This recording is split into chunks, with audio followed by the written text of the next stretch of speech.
Welcome everyone to Hawthorn University's Holistic Health webinar series. This is Paula Bartholomew. I'm the Director of Online Events, and I'm just so pleased to be here together and be able to facilitate our final presentation of 2018.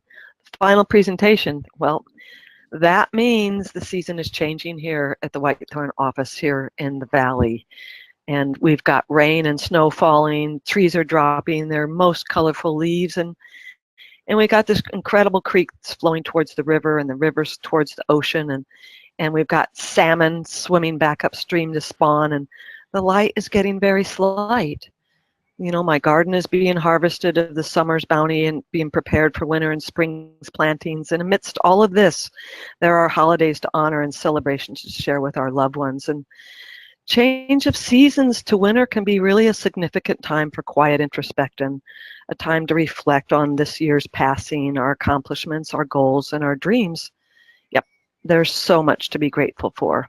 All right. I can go on with my gratitude, but since this is our final presentation of 2018, I just think how fitting is it today that we get to welcome back Glen Depke to share his presentation on DepKETOSIS, Individuality and Troubleshooting the Ketogenic Diet. Yeah, I think it's such a timely topic because, you know, keto is the rage right now with so many misperceptions of what it is and how to implement it properly and successfully.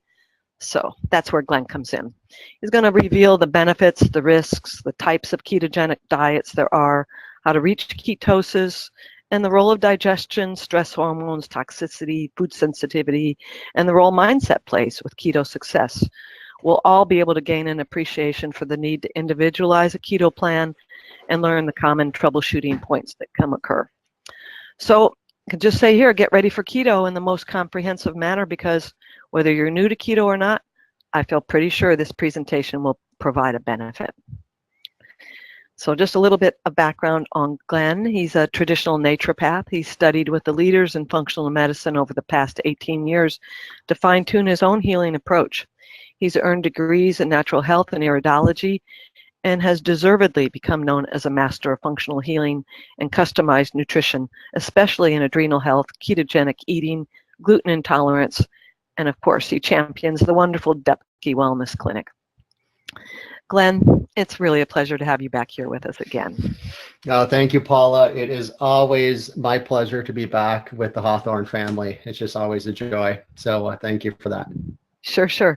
Well, we're all looking forward to your expertise to help us understand and really be able to implement this information on keto. So thank you for that. And I just want to let everybody know we're going to hold questions till the end of the presentation, but you can post at any time. Please post so that you're in queue. And, you know, if you feel like it, go ahead and post what you're grateful for too. It'd be good to see and good to know. All right, Glen, are you ready? I am ready. All right, I'm going to turn it to you now. Awesome. Well, welcome everybody, and welcome to the Keto Diet, DepKETOSIS, Individuality and Troubleshooting. I'm going to do something a little bit different than my norm. I'm going to give you a couple of quick little stories first, because what's interesting with the ketogenic diet, as Paul had mentioned, it's the craze, right? And what's interesting with this is Paul and I were having a conversation yesterday about keto, and we were discussing that, you know, any practitioner who has been assisting their clients or their patients with weight loss and blood sugar regulation, we've actually been teaching a keto diet for the last probably 2 decades, if not longer. It just wasn't called keto. And we've actually, because of research and science, we've learned things a little bit deeper to have just a little bit of a deeper understanding tied into what we refer to as keto or ketosis. That helps us a little bit further, but this is something that we've been doing for not just years, but actually decades. Now, the reason why I want to bring up a couple of stories, though, is because with the ketogenic diet, because of the success that so many people have had, that literally when people are losing 40, 50, 60 and more pounds and they're feeling amazing, those people, of course, are screaming from the mountaintops to tell everybody how amazing this is. Yet there's so much free information on the internet today about keto, and there's so many so-called experts talking about keto that we're really inundated a little bit with not just good information, but also potentially challenging information. I'm going to give you two quick examples of that. I can remember getting into my car one day, turning on the radio, and I really quickly heard the announcer on the radio mention that they are going to now interview this conventional doctor from the Los Angeles area who is the keto expert in the Los Angeles, California, and Southern California area. So, of course, I wanted to stay on because I'm wondering, well, what little tidbit could I potentially learn that's going to help me and it's going to help everybody that I touch? And what was so interesting about this, and this is a radio station that, I don't know, reaches maybe at least hundreds of thousands of people, if not a million people. And to make a long story short of this, the gentleman who was the keto expert basically said that keto is something that's fantastic for a short-term goal, but long-term, it's a significant problem and will lead to heart disease, because when you're eating a diet that is a pound of bacon and 4 pieces of bread all day, that's not a long-term healthy expression of nutrition. And I remember sitting there as I'm driving and listening to this interview. That's not even the keto diet. See, and that's one of the problems, is we have people who are being positioned as experts in keto, then communicating with literally hundreds of thousands, if not sometimes millions of people, and just teaching things that just simply aren't correct. And I could even remember talking with somebody recently that I had just run into at another event, and we were talking about the keto diet, and she had explained to me how keto really didn't work for her. And I just asked her, I said, well, what were you? I asked for an example of what she was eating, and she actually brought out her little app and she showed me everything that she was eating. And basically what she was doing was eating fruit at every meal. And that was her version of what she understood keto to be. And we were laughing about it. It's like, well, you weren't even really doing keto, so you don't know that keto didn't work for you. So that's why I really wanted to dive deep into this today, because there is so much information. And I can also share that I do a lot of speaking engagements for Dr. Mercola on his book, Fat for Fuel and the Keto Diet. And the other interesting introspective of this is when I'm in front of 50 or 100 people talking about the keto diet, and I initially ask them for a raise of hands of how many people are on keto. And as you would expect, most people will raise their hand that they're either on keto or have been in the past. But what I was shocked, though, initially, is when I started asking for people to raise their hands for people who are on keto and failed on it, where it wasn't successful. I'm amazed at the size of the percentage of people who don't have success on keto, as well as those who do have success. So we're going to get into all of this today, and even get into your questions and answers and comments a little bit later. Now, first off, I always like to thank my thanks to kind of piggyback on what Paula was saying. I'm thankful for Hawthorn University. Now, I have an opportunity to be a part of the adjunct faculty here, and in a position to really share my knowledge and expertise, and really just I've done so much with Hawthorn University this year, and I'm thankful not only for Hawthorn and my ability to share my level of expertise, but I'm especially thankful for the entire Hawthorn family, whether I'm connecting with you via these trainings or sometimes on social media, or even Hawthorn students that I've connected with outside of these arenas. So that's my thanks, Paula. So I'm glad you brought that up. And so we want to talk today, we're going to get into what I describe as DepKETOSIS, which is keto made easy. And one of the big factors that's important for everybody to recognize from a nutritional perspective, regardless of what you're focusing on, whether it be keto or any other type of dietary needs, you basically need to stand out in a crowd, even from a keto perspective. Because when we think of keto, keto is taught in a very specific way with certain percentages of, whether we're talking about percentages of fat calories, or grams of net carbs, or grams of protein. But the one thing that is missing, that we're going to get deeper into with today's discussion, is individuality. Because not everybody who is going to go on keto really should be eating high amounts of, let's say, red meat or bacon, and not everybody should be eating the exact same amounts of fat, and really not everybody should be really focusing on the same net carbs, because we're all different. We're all individuals. We have different genetic backgrounds and we have a different DNA makeup. We live in different environments and experience different climates. We have different stress levels. We have different functional health issues or balance within our health.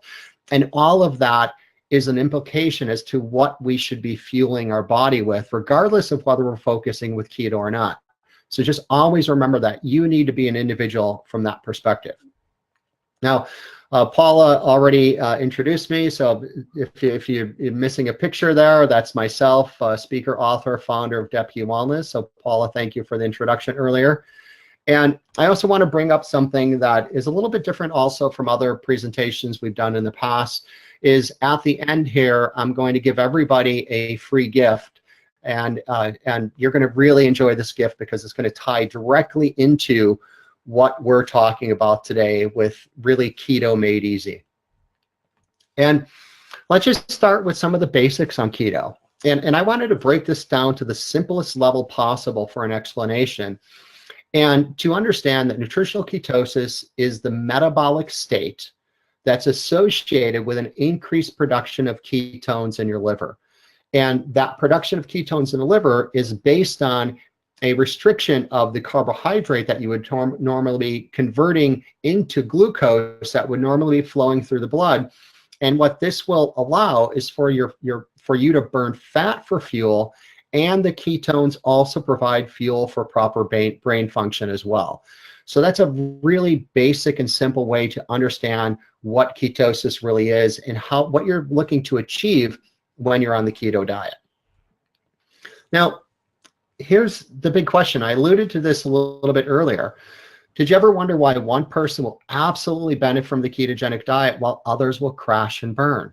And I hear this all the time. And here's the whole thing. I mentioned earlier that people who have success, so the people who are losing the 50, 60 pounds, their energy is boundless and they're overcoming their health issues, they're screaming it from the mountaintop, and good for them. I would too, because when you have that level of success, typically we like to share that with others.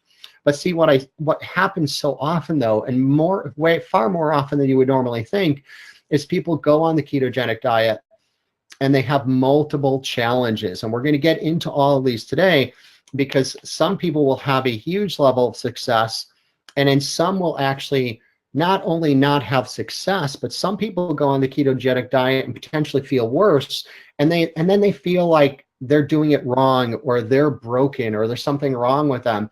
And what I can share with you is it's not about that you're broken. It's just that it either could be that you just don't have the information that's right for you, or maybe you just don't have the information right in the first place, or there's some troubleshooting points. And we're going to address those in depth today.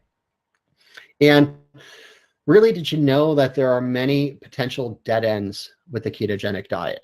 And that's what's important to recognize. And it looks like this. This picture is the representation of all of the different areas where we could really have success, or we could potentially have these dead ends and these troubleshooting points that leave us really in a state, especially when everybody else is celebrating on how great they're doing. And then we start to initially gain like a level of frustration. And then sometimes that frustration just leads into hopelessness and puts us into a tailspin. And really what we were trying to do in the first place was improve our health and well-being. And in the end, we end up really degrading our level of health and well-being, not just because of the lack of success from what we're doing physically and functionally, but also we tend to spin a little deeper out of control because of the frustration and the hopelessness, all feeding some of these challenges for us. Now, we are going to talk about the different troubleshooting, but we also want to look at the benefits. And I look at these as the 6 primary benefits of the ketogenic diet and DepKETOSIS specifically. And there's other benefits outside of this, but these are those that most people are really looking to achieve and will typically really enjoy with some relative ease when you're doing it right for you and you address your troubleshooting. So number one that most people are looking to achieve on the upper portion is weight loss. It is a plan that, as mentioned, any nutritionist or practitioner who's been focusing on nutrition has been using some form of the keto diet to effectively increase weight loss for people for decades. Now, what we can also understand that this does provide a significant anti-inflammatory effect as well. So for people who are dealing with general aches and pains and stiffness, you know how you get up in the morning out of bed, and if those first few steps are a little bit more difficult and you don't have like that free flow of the joints, those are symptoms that you would feel of an inflammatory response in your body that needs an anti-inflammatory effect. This is also a fantastic anti-cancer strategy to actually help lower your cancer risk, to also increase muscle mass, and as well as reducing appetite, because this is the one thing that when you're doing keto right for you, you'll recognize that the cravings that you may have had in the past will simply begin to dissipate.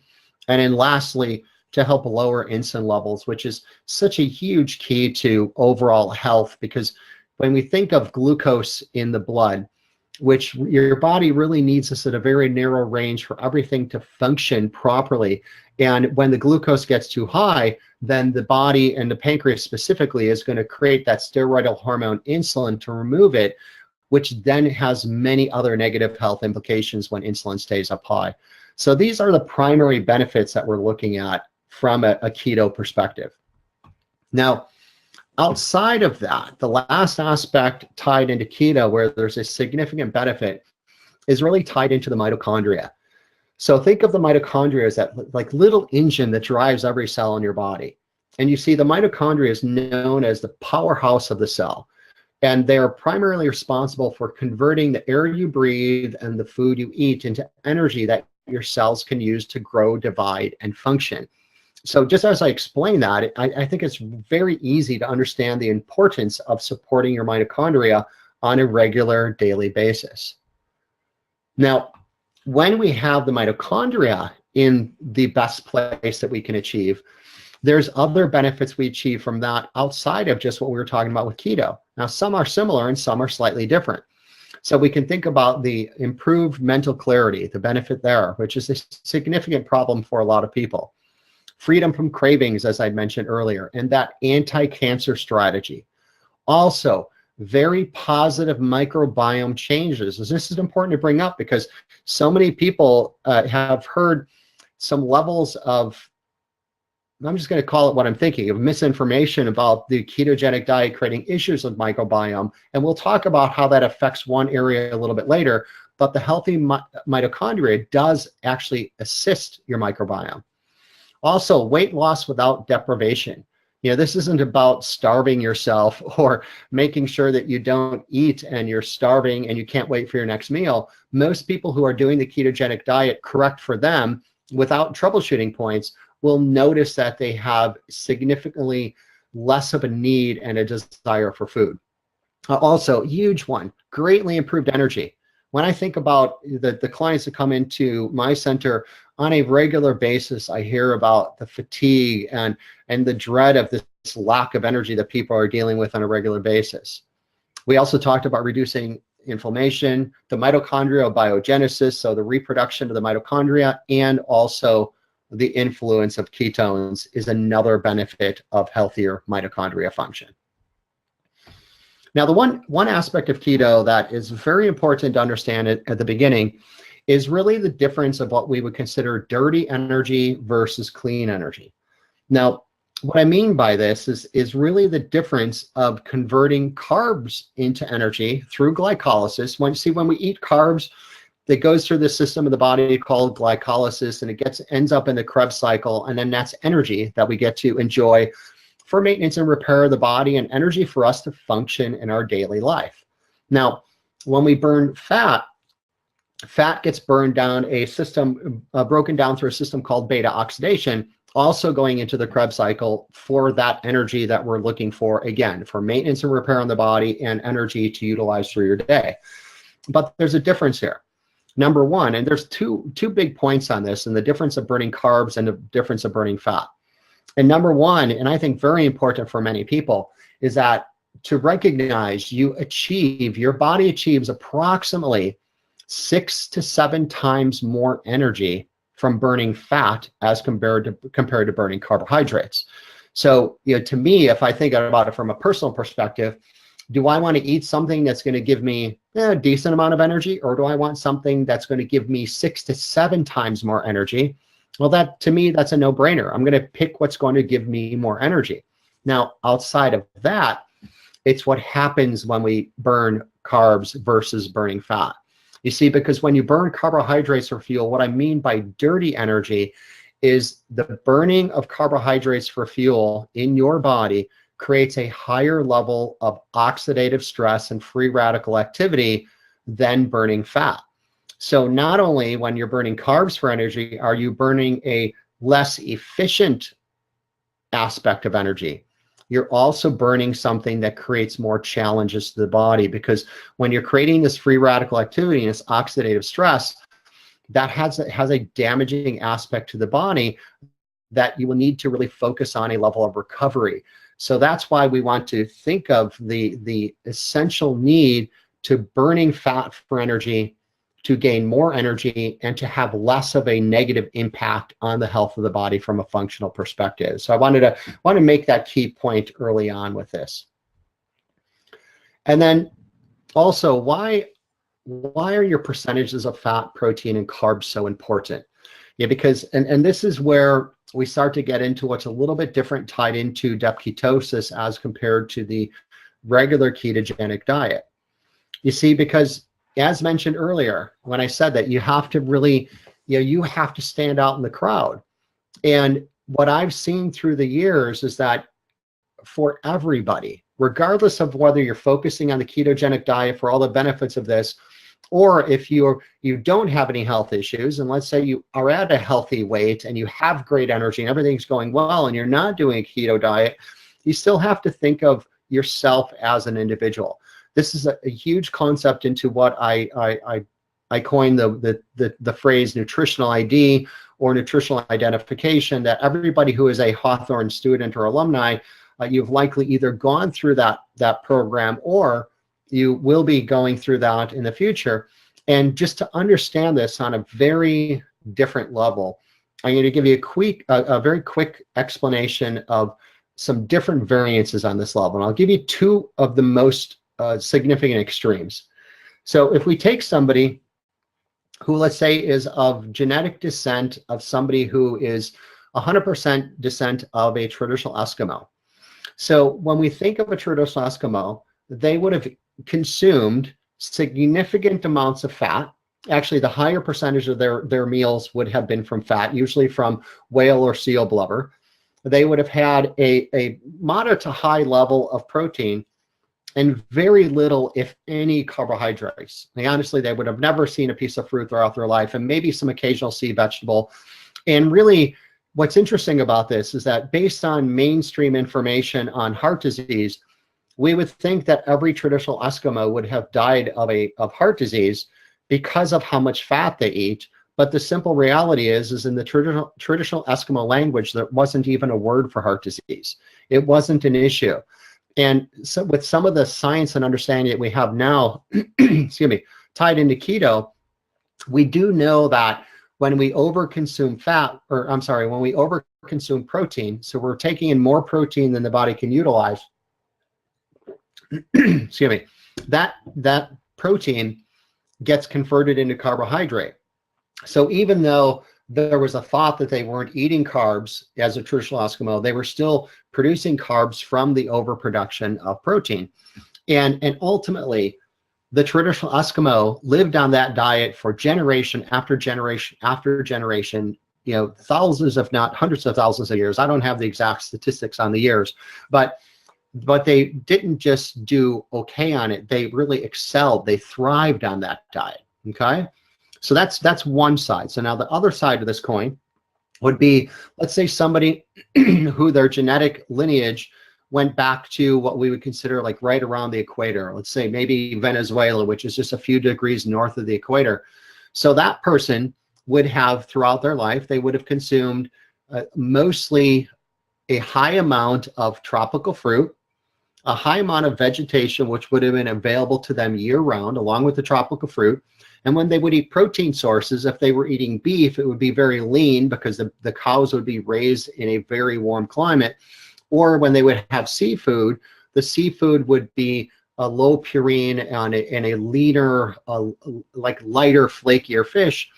And also, these people that lived in this area also thrived. Yet it was an extremely, really the exact opposite diet of the traditional Eskimo, yet all of them were having a high level of success with what's going on from a nutritional perspective. Now, what happens though in the world we live in, we're not really, most people can't say I have 100% genetic lineage tied into a traditional Eskimo or 100% tied into somebody who lives right at the equator.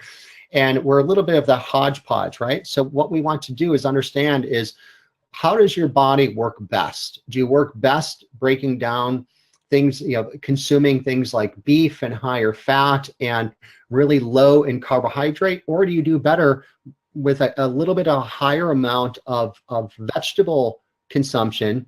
And when you eat meat, do better with like leaner, lower fat and lower purine levels of protein with a higher amount of vegetable. And that's why this is all so important, because the ketogenic diet is described in a very narrow, like almost like a tunnel focused direction of everybody should be doing the same thing. And I can say firsthand, for people who are what I consider more of a slow keto, eating a lot of beef and bacon and the extreme amount of fat that is not right for them from a keto perspective could actually be a disaster, whereas it would be that same exact diet would be perfect for somebody in fast keto. And then the mixed keto is a little bit of the mixture of the two, where a lot of people end up, because as I mentioned, we're a little bit of a hodgepodge from a genetic perspective. But knowing what's right for you is such a big and an essential key that I've found through the years. Now, what I'm going to do is I'm going to help you understand a little bit about the differences here. So I'm talking about the difference between the fast keto, the slow keto, and the mixed keto. And what I did here is I'm going to just go through some really basic, but it's a little bit of a misnomer here, basic but also very comprehensive list of food to really help you understand the differences between really what I would consider the fast keto and the slow keto. So the blue color coded foods are best for DepKETOSIS fast keto. The green color coded foods are best for DepKETOSIS slow keto. If you happen to be a mixed keto, you would combine the blue and the green color coded foods, and any food that's color coded in black is just basically a neutral food. And I always like to make this statement for anybody going on the keto diet, because this is what we'll talk about a little bit deeper in the troubleshooting, is you obviously don't use foods that you have sensitivities to, or if you are somebody who has SIBO, these are foods that would irritate SIBO. So always want to pay attention to your individuality with this as well. So here's a list of ideal carbohydrates for DepKETOSIS.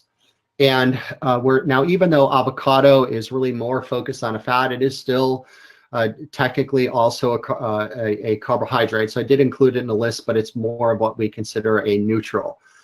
But you'll see here that for the fast keto, I'm really focusing on asparagus, cauliflower, celery, mushrooms, spinach, and berries as carbohydrates that would be best. And then you can look at the other in the green, broccoli, Brussels sprouts, the cabbage, cucumbers, kale, and we go on, and then ending at grapefruit. Those would be best for people who are in what we would consider slow keto. And somebody who's what we would consider a mixed keto would have a combination of these together. And the reason why this is so important, again, is tying into either your genetic individuality or just where you are functionally due to what's going on with your health or change of environment and climate and such. So that's the carbohydrates. Now, ideal proteins tied into DepKETOSIS is, you'll notice that with the slow keto, as I mentioned earlier, the slow keto would be somebody who their genetic lineage would have been back somewhere around the equator, and they would be better with white meat, poultry, the lighter, flakier choices of seafood, and eggs, preferably the higher quality of cage-free and organic preferred.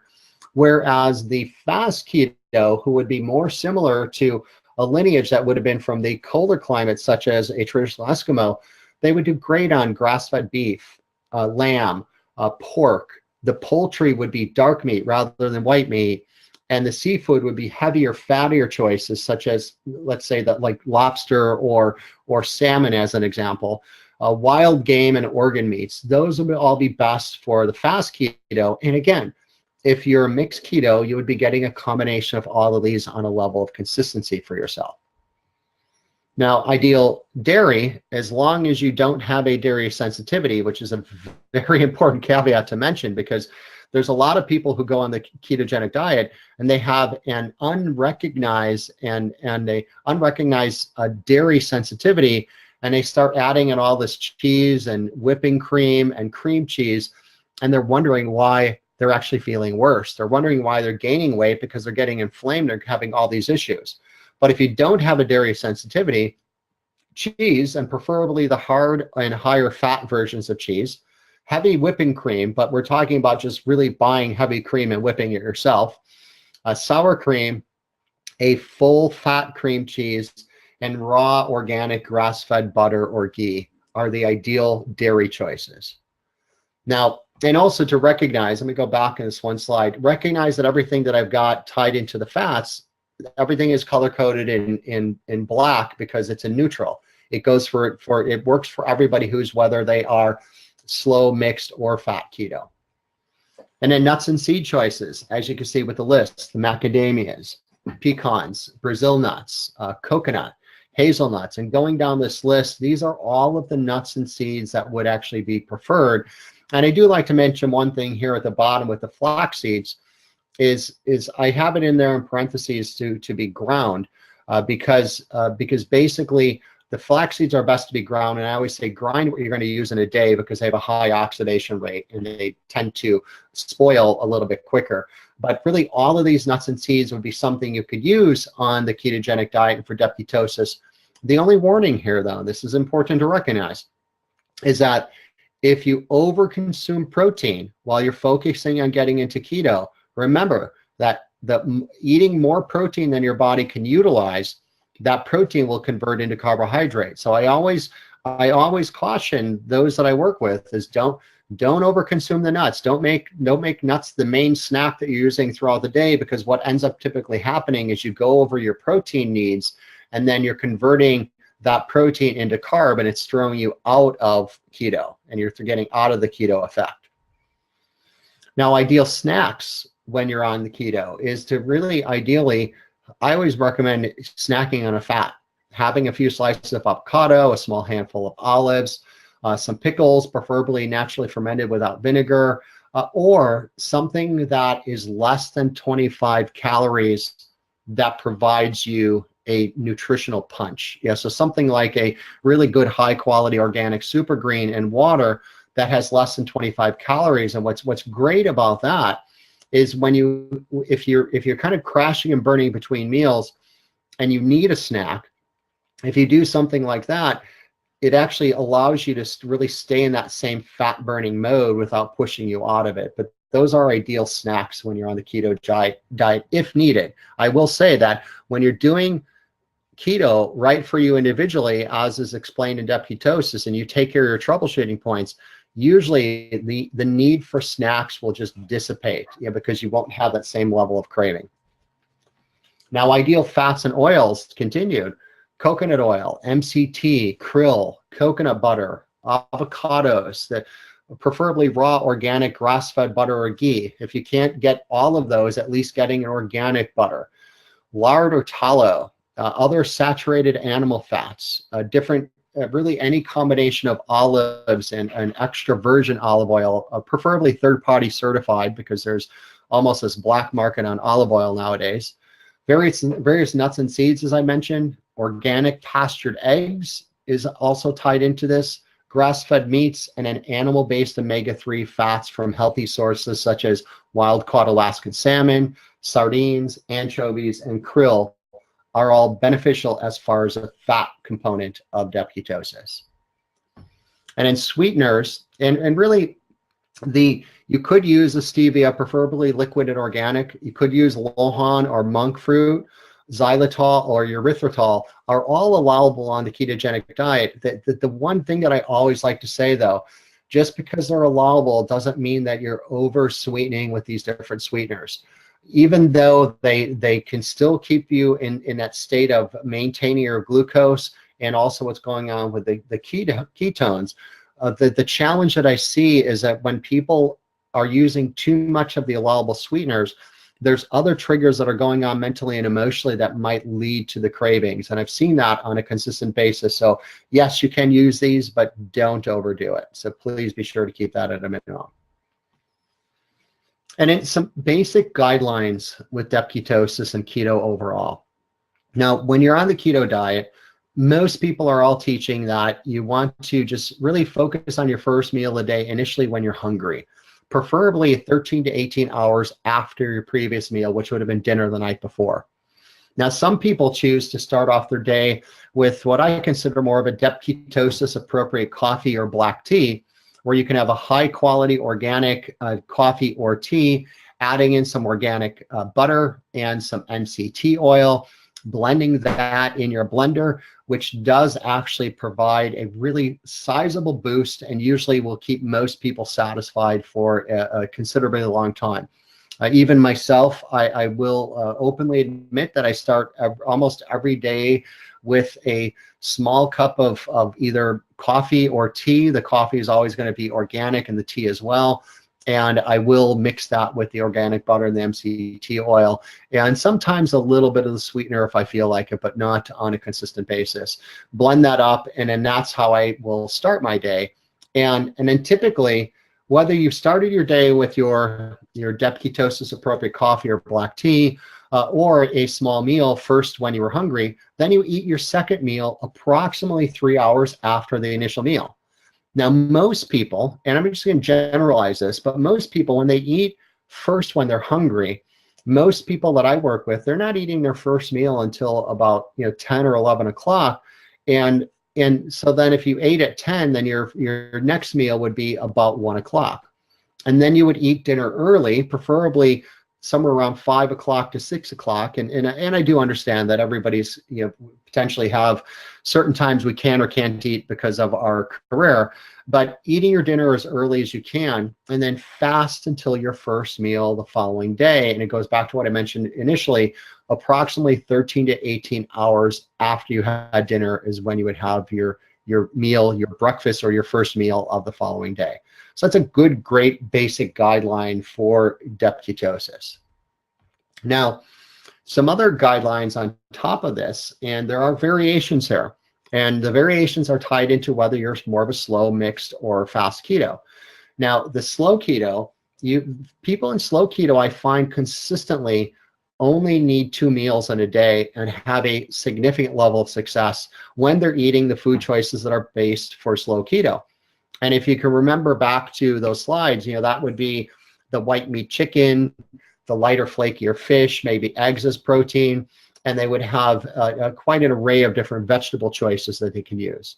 Whereas the fast and mixed keto will sometimes need 3 meals, or maybe the 1 meal is that DepKETOSIS appropriate coffee or tea in the morning.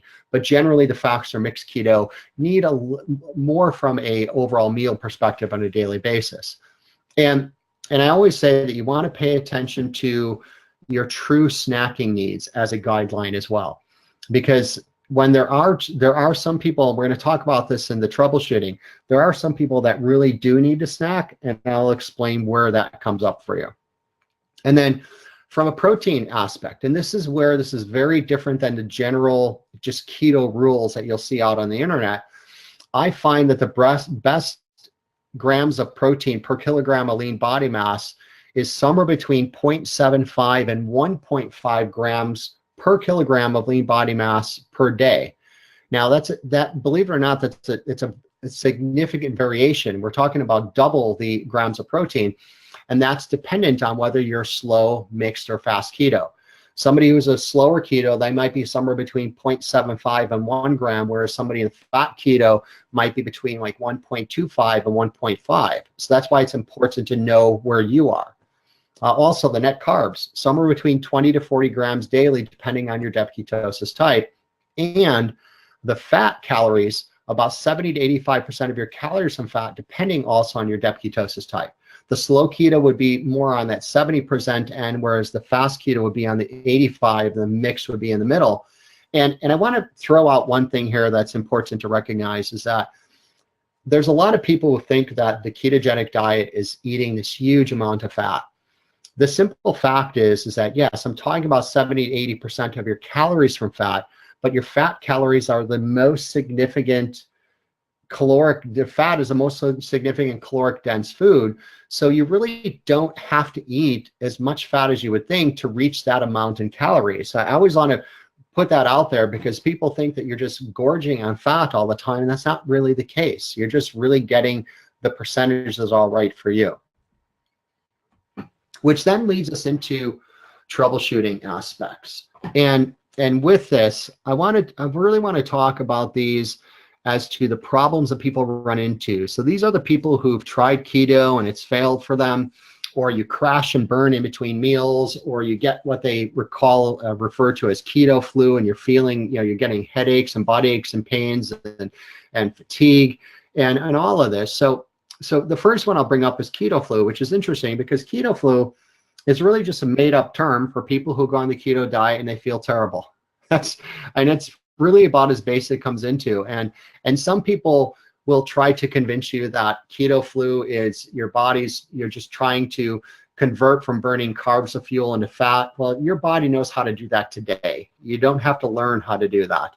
Or some people will say, well, you have keto flu because your electrolyte minerals are off, and you see people walking around with their Himalayan salt to put it on everything to get all their minerals. And all of that is great. And I'm a proponent of using Himalayan salt and bringing it to the restaurant instead of using what we know as sodium chloride as salt. But really, keto flu, what I've found through the years, is tied into when people go on the ketogenic diet and they lose fat very quickly, recognizing that when you have toxins in your body, so things like heavy metals, environmental or chemical toxins that are stored in your fat, and then you lose significant amounts of fat very quickly, basically what happens is you start dumping toxins into your body. And they really get into your blood, and then from your blood, if you have what's known as poor blood-brain barrier function, those toxins cross the blood-brain barrier, they get into the brain, and they create significant challenges. So when you feel the keto flu and you've got the headaches or the body aches and pains or the fatigue that you feel as you're dropping all this weight, it's typically tied into the simple fact that your blood-brain barrier cannot protect your brain from the toxins that are being released. So that's one major key troubleshooting point to recognize. And outside of that, when most people are talking about the electrolytes, right, and that for our electrolytes aren't right and you're feeling poorly, I want you to recognize the electrolytes and the people who crash and burn when they're intermittent fasting is really tied into the stress hormone system. You see, because your own body's production of cortisol and conversion from bound cortisol, stored cortisol, into the free and active cortisol, if you're deficient in this free cortisol due to challenges with your adrenals or your HPA axis, but just think of it as your stress hormone system, if you don't have vitality to actually have the free cortisol that you need, that's an issue when you fast, because the cortisol is needed to tap into the stored glycogen when you're getting into that fasting mode. So if you're crashing and burning in between meals, it's most likely because your stress hormone system is stressed out. It's just not working well, and you can't tap into the stored glycogen. So that's another big problem. The biochemical individuality, I've spent most of my time here already talking about that. So remember, everybody shouldn't be doing keto in the same way because you're genetically different. Like there's different areas of like nutritional importance that you need to focus on for yourself. Also, another key troubleshooting point is tied into digestion. So many people have challenged digestive systems, and then we're eating this low to moderate amount of protein and a significant amount of fat, and we just can't break it down properly. So if the digestion is an issue, and especially if we can't break down and emulsify our fat properly, undigested and non-emulsified fat goes through the small intestines almost like a blanket covering other nutrients. So you could actually be eating the fat, not breaking it down, and not only not getting the benefit from the fat, but also hindering absorption on different levels. So that's another key troubleshooting point. Too difficult is another one. Because when we think about it from the ketogenic diet, as it's typically proposed to most people, about counting the grams of protein, counting your net carbs, figuring out what net carbs are, making sure you're getting the right percentage of calories of fat. And then on top of that, measuring glucose twice a day and ketones twice a day. For most people, that's just far too intensive, right? And it's just too overwhelming to do that on a regular basis. So when it gets too difficult, we tend to not do it. So that's why I always talk about DepKETOSIS. It's keto made easy. And then food sensitivity. If you have a food sensitivity, something that's on your plan now, which typically that would tie into generally the fats and dairy specifically, and sometimes eggs.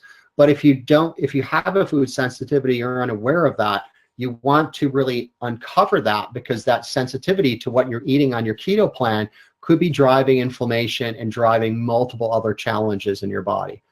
And then two other troubleshooting areas that are important as well. Emotional patterning is often a sticking place for people, because a lot of times we eat what we eat really because we're satisfying some need emotionally, or we have patterns where we reward ourselves with something that we would consider sweet and something on that level. So the emotional patterning is often one of the big troubleshooting and sticking points. And then also, then the poor fundamentals of health is another area. So with the fundamentals, and then I see this a lot as well, where people go on the ketogenic diet, but then the simple things in their life, like they're not drinking enough water, you're not moving your body, you're not getting proper sleep, you're not getting out in the sun, all these different areas. So if you're focusing on the ketogenic diet, keto is just one aspect of your fundamentals, which is tied into nutrition. So we want to make sure we're breathing right, drinking right, sleeping right, moving right, getting sun exposure, and taking care of what's going on mentally and emotionally in our life as well. And these are all key troubleshooting points that I see on a consistent basis. So if you've been doing the ketogenic diet and you're just following it in the way that it's typically laid out, you want to recognize, and if you're failing on it and you're not having the success that you're looking for, you want to recognize, you want to look at these different troubleshooting points to really get yourself back on track. And that's where DepKETOSIS provides those different solutions. The who, what, why, where, when, how, tied into the individuality, and also getting in depth into those troubleshooting points. Because ultimately, it's about you getting to know you. It goes back to right where we were at the beginning, where you have to understand what's right for you, not only from the individuality that I was initially talking about at the beginning of this presentation, but also tied into the troubleshooting points, because you might have a completely different troubleshooting point than somebody else that's having similar challenges as you. So knowing what's right for you is going to be a key. And a few other things I do want to provide. So if anybody's looking for deeper information on DepKETOSIS, here is my contact information of that's on the screen here. I don't have to read this, so you can actually, even when there's a replay, you could even copy that down later when you're watching the replay. But you can reach out to me either via phone or via email, and those are both listed here for you. And then we get into this. This is an exciting aspect for me, is with the free gift, because what I'm offering everybody that's watching this live, or people are going to watch the replay of this for who knows how many years, is I'm offering everybody a deeper explanation of this, and it's tied into my free ebook. It's called Getting to Know Keto, DepKETOSIS Keto Made Easy. And on top of that, inside the book, in the ebook, there is a link that will actually take you to the complimentary DepKETOSIS assessment. And so that way you can actually do this assessment, and you can understand if you're more of that slow, fast, or mixed keto, which will provide a huge benefit for you, whether you're doing this for yourself or if you're a practitioner utilizing this with your clients as well. And to get that book, this is a pretty easy one to write down and remember. So the link is How to Feel Young Again, which is a great thing for all of us to achieve, .com. And then /free keto ebook with a dash in between the words free and keto, and then the words keto and ebook. And you potentially will, you'll be able to see this again on the replays, and potentially we can get this link to you as well. But this is where you can get your free keto ebook. Now, I'm also going to, there's a couple other things that I want to give to everybody, and because this is the giving time of the year, right? This is the holidays, and we want to give things away as a level of gratitude for what this this universe has provided for us so far this year. And this is an example of what I offer for those that come into my clinic to help you break down the amount of protein grams that you want to eat through the day by looking at the different breakdown of your body, really separating your lean body mass. So for anybody who is in the Southern California area, whether you live here or if you are traveling in this area, you are welcome to come into my office to actually do this as a compliment to me.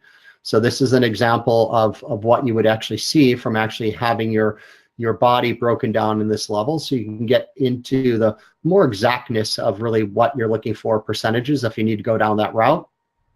And I also want to give one last little note, because I know that the people are listening to this. There's many of you who are students of Hawthorn or graduates of Hawthorn that have already gone through the Nutritional ID program within Hawthorn.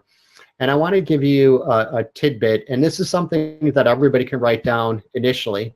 So I'm going to give everybody the scoring system, because you're going to go and with that ebook, you're going to get a score email to you. And I want you to recognize that if your score is somewhere between a negative 24 and a negative 9, that would be somebody who's in slow keto. If you score between a negative 8 and a positive 8, that would be a mixed keto. And then also write down, if you score somewhere between a positive 9 and a positive 24, that would be a fast keto. Now, for the general public, that's just going to give you information to know what it is. You can even refer back to some of these slides and recognize that you already have somewhat of a concept of what to do with that information, because I color-coded the different foods for fast or slow keto and recognize that the mixed would eat a combination of those. But for those who are Hawthorn students or alumni that have actually already studied Nutritional ID, what you would do with your Nutritional ID program is you would remove the secondary foods from the mixed type plan or the caution foods from the slow or the fast plans. So that way you can utilize this information and you can utilize this scoring system to really not just help yourself move into this individualized level of keto, but you can utilize this for your clients as well to help them reach a level of ketosis that is individualized for them as well. So that's the level of the gifts that I can provide with today's information as well. And as always, I always like to finish with thanking Hawthorn University, and not only Hawthorn, but for the opportunity that they provide me as a part of their teaching staff, and what I get to really enjoy in sharing these different presentations that I do with Hawthorn through the years. So definitely much thanks goes out to Hawthorn and the entire Hawthorn family. And Paula, it leaves us right here. It does. Leads us right here. Thank you again, Glenn. I want to clarify just a little bit about Nutritional ID for Hawthorn students and grads that are on the line.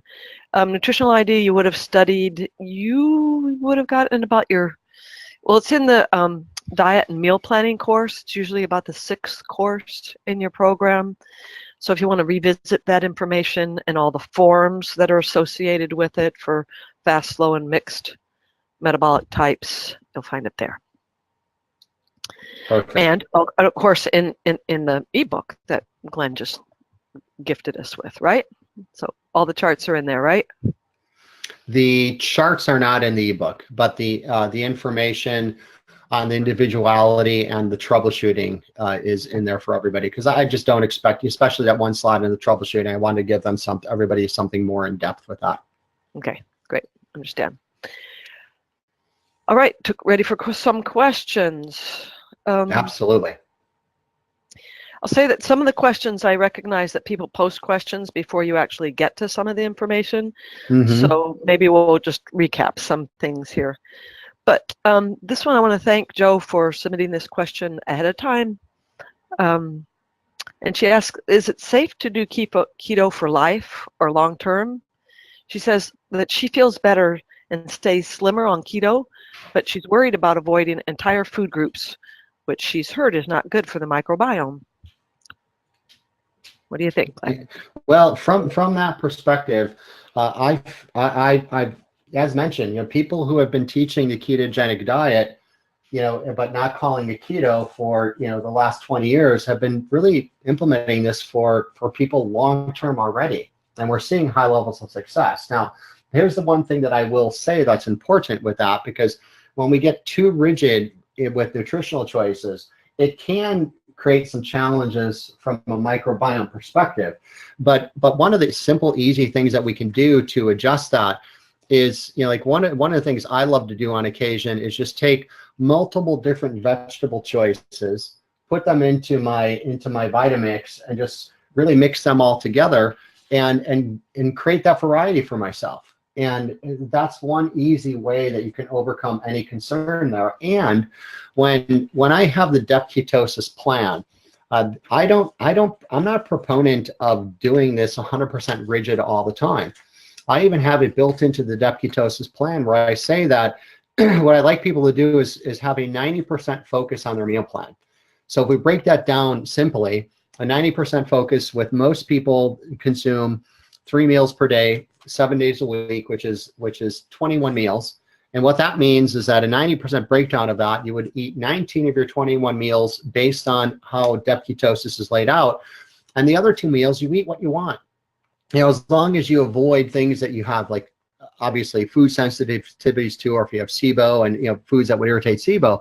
But outside of that, have 2 meals a week where you just eat whatever you want. And what I find is that creates a nice balance in the body from that nutritional perspective. And where the bigger balance even comes from that is it keeps us in a better balance from a mental and emotional perspective, because a lot of people, it's if you get too rigid with your diet, and that can create some emotional and mental responses that basically leads into failure.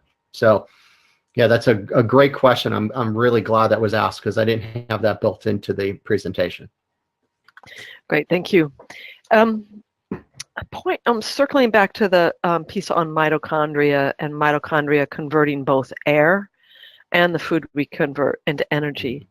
So, we talk a lot about the need for good, clean food, healthy food, organic food, food without toxins. And when we talk about converting air to energy as well, it just begs for to have clean air as well. And right. Some things we can control and some things we can't. I just think of all the fires we've had here in California all summer, and the high risk air people were taking in, and the need for air purifiers. What else can we do here, Ed?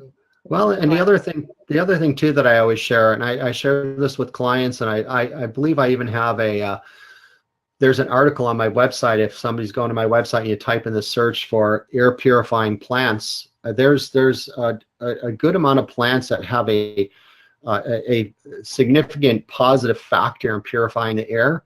And I always recommend to have many of those in especially the bedroom, where we spend a good portion of our life sleeping, right? And the main areas that you would congregate in your home, to have those. And it's good to have those plants all around anyway. But there are definitely plants, air purifying systems, and which definitely provide a benefit, and really just keeping the body healthy so we could deal with the toxic load that we get through the air we breathe as well. Thank you. So keto, we haven't talked about cooked or raw, and if that makes a difference in any of it, from meat through vegetables, etc. Well, most people are doing a keto diet from a cooked perspective, because most people eat cooked food. And we see consistent success there. Now, what I will recognize that from a raw perspective, when people are eating raw, and really this is a much deeper conversation for some time. I've even in the past have done some pretty extreme raw programs, but it wasn't just raw plant-based foods; it was raw animal foods as well. Mm-hmm. But as acceptable versions of that in our society would be going out and having sashimi at a Japanese restaurant, or by maybe steak tartare at a fine Italian restaurant, as an example. But when we eat raw food typically is going to be a much higher level of nutritional value, because we're not cooking out some of that nutritional value, and we're maintaining when we eat something raw, we're maintaining the enzyme level that's naturally in the food. So there's definitely benefits from that. The only challenge with raw food is when occasionally you have individuals that you work with, or this could be somebody listening personally, where your digestive system is just significantly challenged, and then being able to lightly at least steam your vegetables and eat food that's not raw has an advantage as well. But as far as the overall results of keto, I find people have significant positive results, whether they're focused on cooked or raw food. And I think the big impact, though, when you're eating the cooked food and you're on really not just a keto diet, but really any diet, is making sure you're using a digestive enzyme that has both plant and animal-based enzymes to break down the food properly. Yeah, that's another key as well. Okay. Yeah, enzymes is a big one here, but I think the question wasn't about exclusively raw or cooked. It's like, is there any issue with having, I think for me, I usually eat more raw greens and salads and things in the warmer months than in the winter months. So. Right, exactly. And yes, that can be utilized throughout. Okay. And with dairy, question is, any yogurt or kefir, any cultured dairy in there, okay? It's, I mean, to me, I would recommend that more on the 2 meals that you're outside of the plan. Okay. Just because of the effect from the carbohydrate perspective. Even if it's full fat dairy? Well, if it's full fat and it's made at home, you could typically fit that into the program. Yes, okay. Most people just aren't doing that, which is why I say that. Okay. And what about ferments with the vegetables, sauerkraut, and talk about pickled vegetables? So yeah, we actually use that in our home. We do make some fermented vegetables that we include in our carbohydrate perspective, and which is generally for most people who have digestive issues, that's going to provide a benefit, and could also provide some benefits with helping breaking down your protein as well. Okay. Question here is that she always feels better when she does keto, but last year had her gallbladder out, and that she's just recently added in MCT oil, and I'm hoping this will help. I'm not sure what she's hoping it'll help, though. Any thoughts on this, Glenn? Yeah. It's a big challenge. There's help with the lack of sufficient bile production to manage the fats that she's eating already. Yeah, and with that, it goes back into what I was talking about with the enzymes, and specifically, everybody that I work with that has given up their gallbladder, I always recommend that you want to not only use an enzyme, but you also want to make sure that your enzyme either has ox bile in it, which is a fantastic animal-based enzyme for breaking down and emulsifying the fat. And if your enzyme you're using doesn't have ox bile, you could usually buy an enzyme that just is ox bile only and add that to your meals. Right. And also, like a sunflower lecithin could also help to emulsify the fat. So there's some things that you use to aid that, but it's so important when you don't have a gallbladder. I would never, if it was me and I didn't have a gallbladder, I would never eat fat in a meal without actually having an enzyme that contains ox bile. Okay. Absolutely. If she's got that, Thorne's Biogest is a good one for that has ox bile. But there's also, the question is, will the benefits of MCT oil, does it confer to support bile flow in the liver to help her stay on keto? Well, it does. Yes, it does definitely help in that level. Yeah, but it's in regard to the bile flow with the liver, though. I mean, the reason why we have gallbladders, as Paula, you already know, but just explaining this, is that for eating even just a normal amount of fat that we would have in a healthy diet, we don't produce enough bile in the liver in that moment to be able to break down the fat in that meal optimally. which is why it would typically stored in the gallbladder and then released when we actually are consuming that food.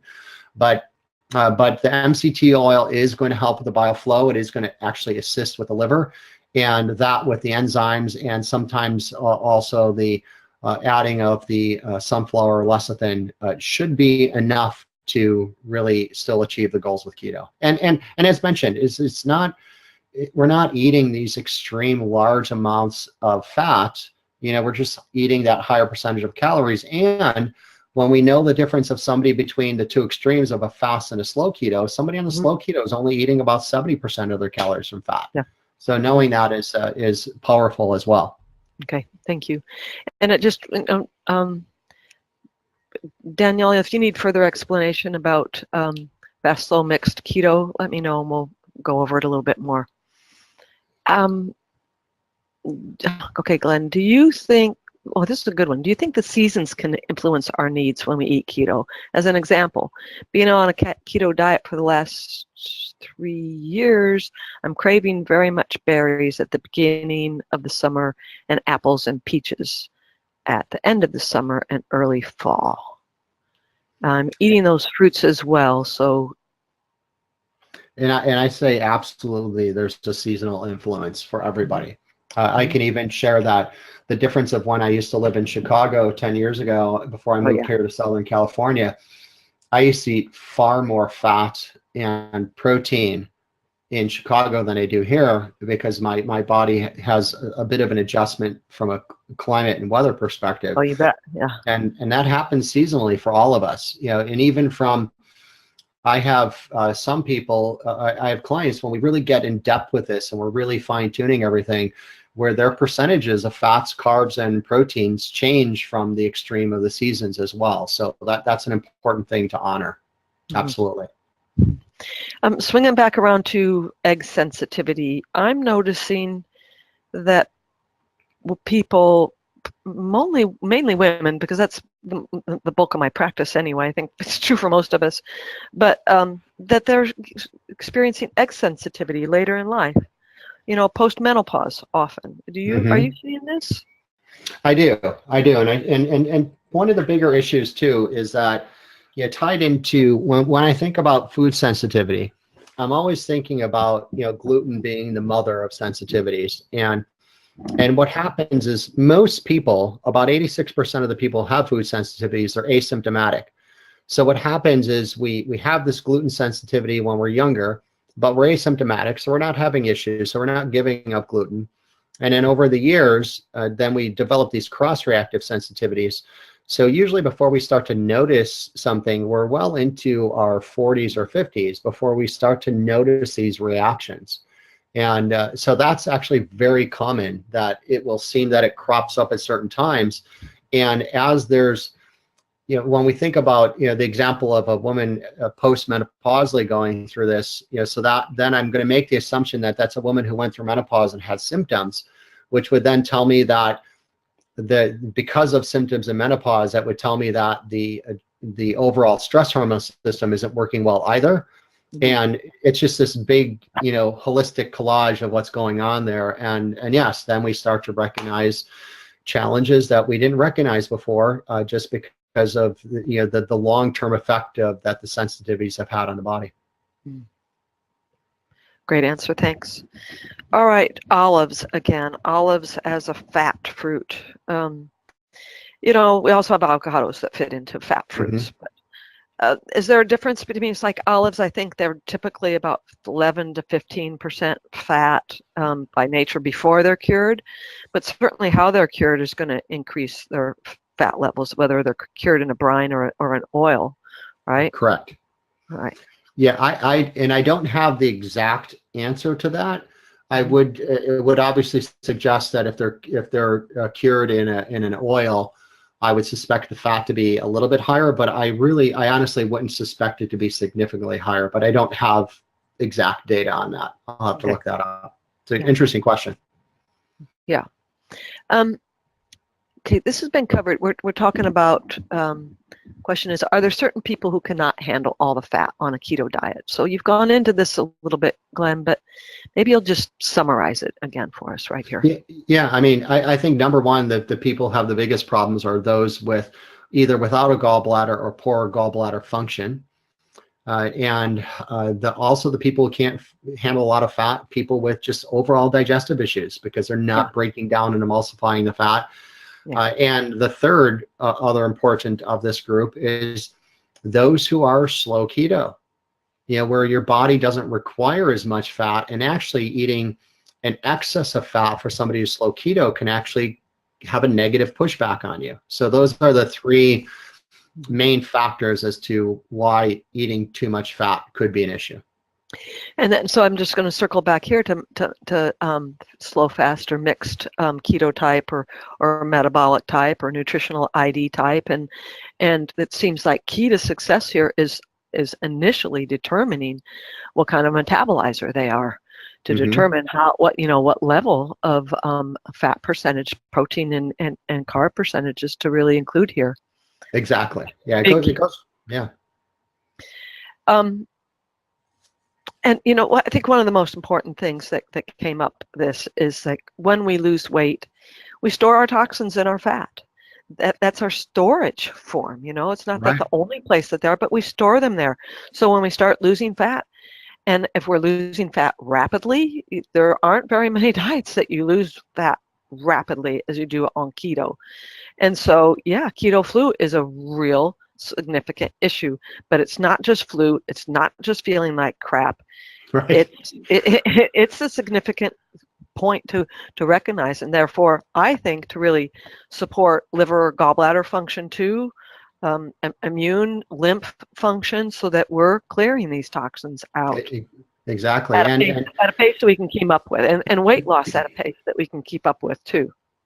And for me, like one of the big things that one of the first things I do immediately when somebody has like symptoms of keto flu, I do that. I do a little GABA challenge to assess their blood-brain barrier function, and then if that shows up to be a challenge, well then I help them slow the keto process, slow the fat loss process while we're working on reestablishing a healthy blood-brain barrier, because it's potentially dangerous to be allowing some of these toxins to move into the brain, because they move in a lot easier than they move out. So that's why the blood-brain barrier is such an important aspect of our general well-being. Maybe we need a webinar on blood-brain barrier function. That would be a lot of fun. Maybe that'll be in June. Maybe it'll be in June. We got Glenn coming back in June. All right, I think that takes us through our questions. I do have some closing comments, and I'm going to wax a little bit more on my gratitude. And I'm just inviting everybody in the audience, if you want to post something to the question panel of what you're grateful for, we'd love to know. All right, Glenn, I loved this presentation. I think it was really helpful to clear up a plethora of the misunderstandings and pitfalls around keto. So thank you. Another brilliant job here. Thank you. I appreciate it. And thank you so much for everything you do. I want to remind people that this webinar was recorded and it'll be available on Hawthorn's website under archived webinars in just a few days. So let people know that if you got value from this webinar, let people know so that they can come and avail themselves of this information too. As always, there's a survey to fill out after the webinar ends. It helps me to have your feedback and comments about the presentation. So appreciate you taking the time for that. I'll remind us that our next All About Alumni is tomorrow, December 5th at noon Pacific time with graduate Wendy Turner Larson. She's going to be presenting on her post-grad activities. And our next webinar isn't until 2019, but we will launch on February 6th on Wednesday. It's a special night. We have Dr. Lise Alschuler. She's a naturopath, and she's a personal She-Ra of mine, so I have to say I'm really giddy about this. And her topic, I adore. It's on happiness, applying the science and holism of happiness to transform clinical practice. Can't beat that. I hope you'll join me. And until then, I just, we've got a special time of year that we're in right now as the light changes. And so with this being our last webinar of 2019, I'm going to just express a little bit more gratitude, because we're in these holy days of this season with many, many beautiful traditions. So I wonder, what are yours?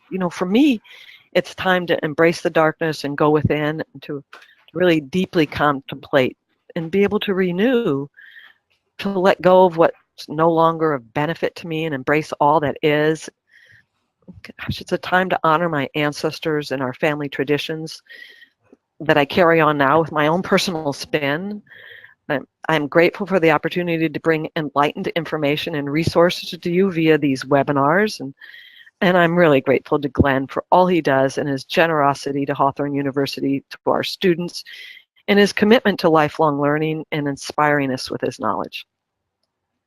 I'm grateful to everyone on Hawthorn University faculty. I'm grateful to you students, all of you who are working so diligently so that you can make a positive difference in your communities. And I'm grateful I work with James Bernardinelli. I really am. He engineers these webinars. He works quietly and unnoticed by most. He does such impeccable work, and he's always looking to improve and help students and anything he can do for Hawthorn University. So we're blessed. We're blessed. We're just blessed. So finally, I would like to extend my best wishes to you for a wonderful and nourishing holiday season. May there be peace on earth in each of our hearts. I wish you gentle, delicious holidays in all ways. So enjoy. All right. That's it. This concludes today's presentation. Thank you again, Glen. You're welcome. It's my pleasure.